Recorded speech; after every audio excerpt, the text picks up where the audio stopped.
जय श्री राधे कृष्णा साथियों। मैं भी कृष्णा ज्ञान सहारा चैनल में आपका स्वागत करती हूँ। कैसे हैं आप?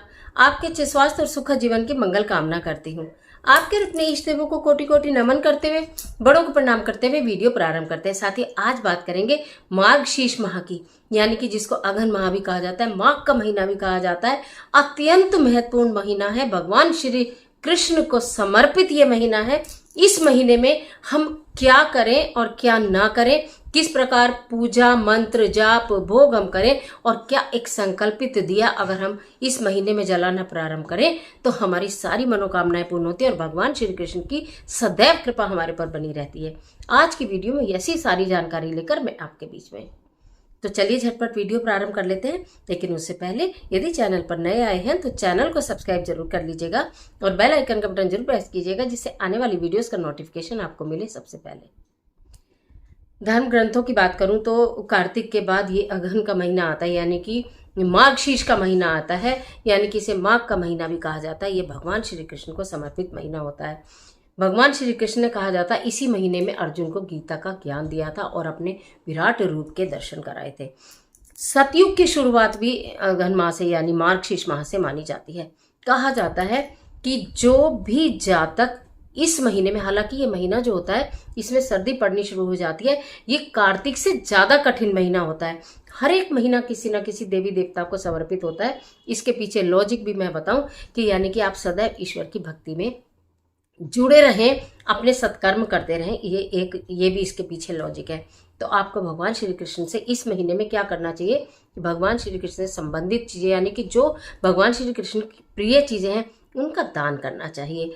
आपको कुछ अद्भुत ऐसे कार्य करने चाहिए इस मार्गशीर्ष महीने में कि आपको आपके किए गए कार्यों का लाखों गुना होकर फल प्राप्त हो जाए, आपकी इच्छाएं पूरी हो जाए, भगवान श्री कृष्ण की अटूट कृपा मिले। तो आपको क्या करना है इस मार्गशीर्ष महीने में, जो कि 9 नवंबर से लेकर 8 दिसंबर तक रहने वाला है। 9 नवंबर से लेकर 8 दिसंबर तक ये महीना रहेगा। इस महीने में बहुत बहुत सारे बहुत शुभ दिन मैं कहूँ तो आने वाले हैं। इस महीने की एकादशी जो होगी वो एक अद्भुत एकादशी होगी। इस महीने के जो गुरुवार होंगे वो अद्भुत गुरुवार होंगे। इस महीने के जो शुक्रवार होंगे वो अद्भुत शुक्रवार होंगे। लेकिन फिलहाल आज बात कर रही हूँ कि इस मार्गशीर्ष महीने में आपको क्या करना चाहिए।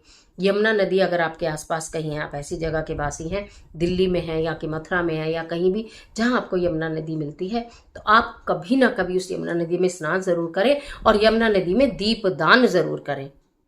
भगवान श्री कृष्ण के निमित्त यदि गाय के घी का दिया, गाय का भगवान श्री कृष्ण का एक लगाव है, क्योंकि अब पहले गाय जो भगवान श्री कृष्ण ने ग्वाला भी कहते हैं, क्योंकि गैया चराते थे ना, तो गाय से विशेष लगाव है। कहते हैं गाय की सेवा पूजा करने से भगवान श्री कृष्ण अत्यंत प्रसन्न होते हैं। एक और वीडियो बनाऊंगी, यानी कि मैं इस महीने को लेकर आपको सारी जानकारी दूंगी। सारे वो उत्तम दिन, सारे वो सर्वश्रेष्ठ दिन, सारे वो ज्योतिषीय उपाय, सारे वो ऐसे कार्य जो आपके जीवन को सुख प्रदान करें, शांति प्रदान करें, मैं आपके बीच में लाती रहूंगी। लेकिन आज मैं बात कर रही हूँ कि हम इस महीने में क्या करें। तो मैंने आपको सबसे पहले बताया कि इस महीने में आपको भगवान श्री कृष्ण के समक्ष गाय के घी का एक संकल्प लेके दिया जलाना और तुलसी का भोग लगाना है। वो दिया आप 11 दिन का लगा सकते हो, 21 दिन का लगा सकते हो, 31 दिन का लगा सकते हो, 7 दिन का लगा सकते हो, जितने भी दिन पीरियड में, सूतक में, पातक में नहीं लगाएंगे। आप अपने शारीरिक व्यवस्था देख लीजिएगा कि कब आप बिल्कुल, ऐसा नहीं कि मैं दिया तो मैंने आज शुरू कर दिया और 4 दिन बाद ही मेरे पीरियड हो गए, अब मैं क्या करूं। मत करो। जब आप पीरियड से फ्री हो जाओ या आपको ऐसा लग रहा है कि 9 तारीख से महीना शुरू हो रहा है, मेरी डेट तो 29 है, तो आप इस कार्य को कर सकते हो। ठीक है, आप अपनी व्यवस्था देख लेना। कहने का मतलब यह है कि एक गाय के घी का दीपक, संध्या पूजा इस महीने में अत्यंत अनिवार्य और सुखदायक होती है।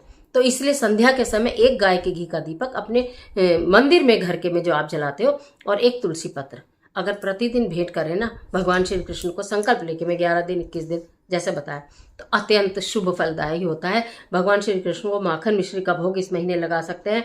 इस महीने में आपको जीरा नहीं खाना होता है, जीरे का आप दान कर सकते हैं। इस महीने में मालिश करना अत्यंत शुभ फलदायी होता है। थोड़े थोड़े गर्म वस्त्र पहनने का मौसम भी आ जाता है, तो उसमें आपको ये वाले वस्त्र धारण करते हैं, यानी शरीर के अंदर ऊर्जा की आवश्यकता होती है, तो आप थोड़ा सा चिकनी चीजों का सेवन भी इस महीने में कर सकते हैं। जो भी शुद्ध आपके यहाँ होता हो, जिस भी तरीके का आपके यहाँ हो, उस तरह का आप सेवन कर सकते हैं।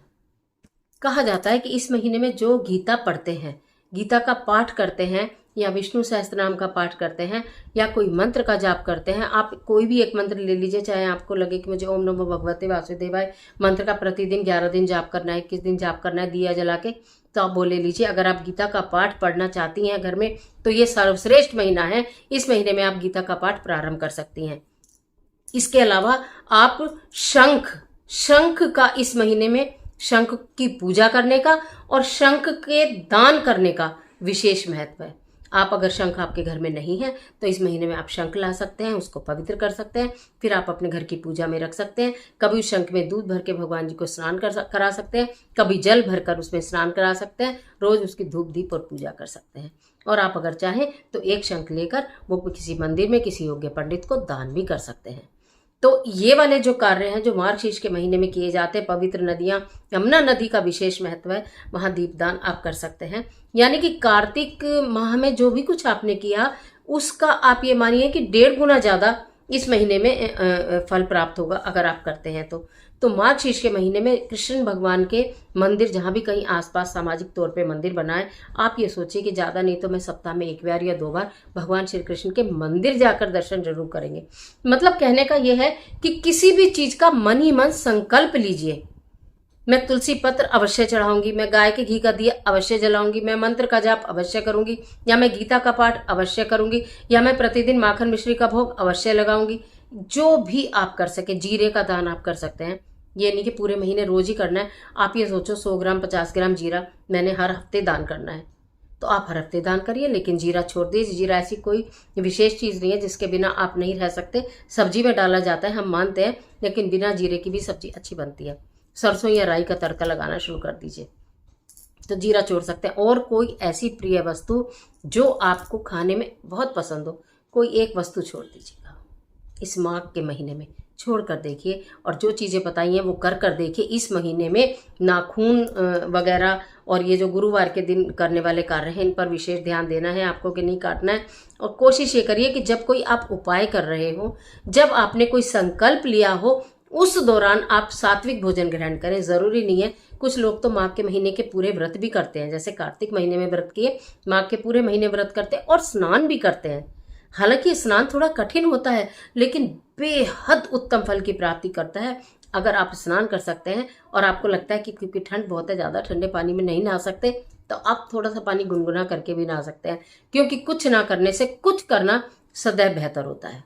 अगर आपका शरीर गवाही नहीं करता है तो शरीर को कष्ट देके कोई कार्य नहीं करें कि आप बीमारी पड़ जाए।